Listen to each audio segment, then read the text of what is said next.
Gang, what's up? Welcome back to another edition of Intuitive Angling.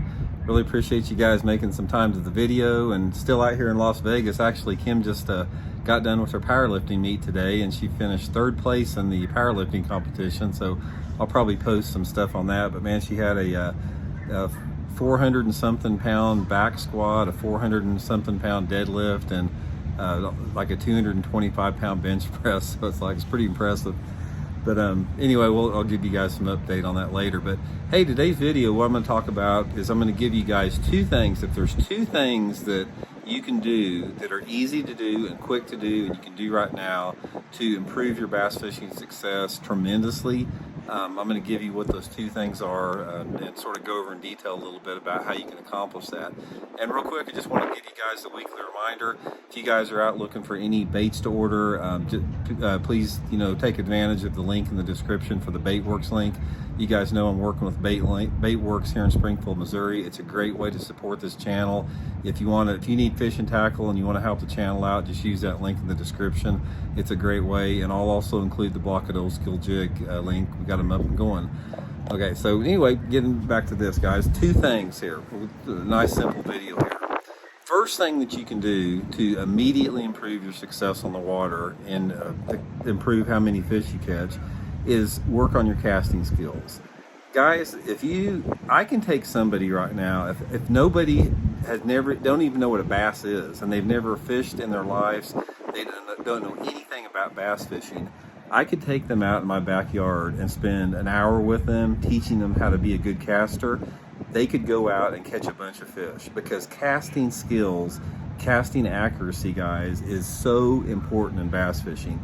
And it's for everything. It's for pitching and flipping, skipping underhanded, using a spinning rod, making accurate presentations. That cannot be, I can't stress that enough, how important it is. When you talk about, guys, things that separate like an average bass angler from a great bass angler, get in the boat with somebody that's a great caster, like Andy Morgan or somebody like that can put that bait where they want to be, and you will see right now how many more bass you leave out on the lake by not being a good caster. So just take some time. The best way to do it is if you can get on the water and you can start practicing casting around targets.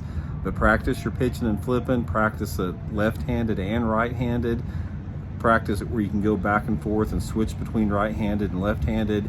Practice going from a pitching and flipping technique to an underhand skip or a sidearm cast, and just work with your to get a diversity of casting skills in your repertoire.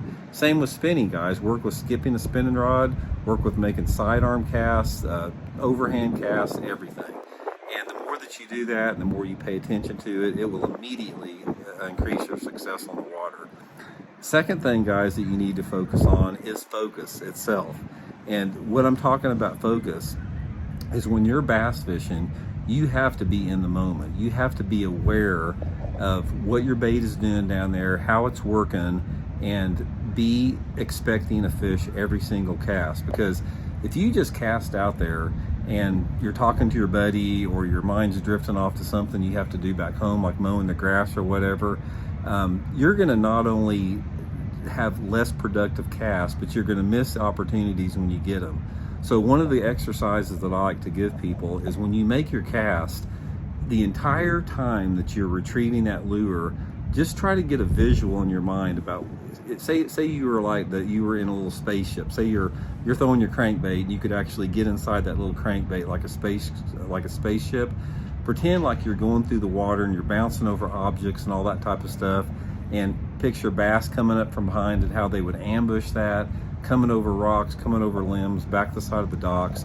The more that you become in tune with your cast, the more that you're going to be aware of the subtleties of the action of it. You're going to be aware of the strike if you get it. And there's one thing, guys, I can tell you right now, I can detect a strike. I can detect a bass strike on a crankbait, not all the time, but a lot of times, before the bass even hits it. If you're very aware of what your crankbait's doing on the bottom, right before a bass hits a crankbait, there will be a slight hesitation, and that hesitation, it's almost like your bait like you've lost contact with the bait. That is when that fish is sucking water through its gills and sucking that bait back in there almost opening its mouth. And when you get good at it, you can detect that before it even happens. Pay attention to that. The next thing you need to remember about awareness is, and being in the moment, is try to be aware of everything that's going on in your environment. Because what happens is when you catch a fish, you need to take a second and analyze everything that surrounded that strike. Look at the sky conditions, look at the wind conditions, pay attention to where that bass is hooked in the mouth. That will tell you the direction that fish came from to get the bait. Try to assimilate as much information around that one strike, and that will allow you to duplicate and reproduce that cast and lead you to your next fish. So guys, just a quick video here. If I could tell you guys 2 things that you could do right now, and it will improve your fishing and allow you to catch more fish on your next trip out without a lot of work. Practice that casting and be more focused and be more in the moment when you're actually fishing. And you'll be surprised about how many more fish you catch. And at the end of the day, when you do this, guys, when you fish in the moment, like Johnny Schultz is fishing in the moment, when you fish in the moment and you're present 100% of what that bait is doing in the water, you should be mentally exhausted at the end of the day, because every single cast, if you focus on what that bait's doing, it will wear you out, but it'll also put a lot more fish in the boat for you guys. So anyway, I hope that helps out, guy. I hope that helps out. I think it will. Give it a try, guys. Again, appreciate you guys watching the videos this week from here at Lake Mead, and we'll check in soon. See you.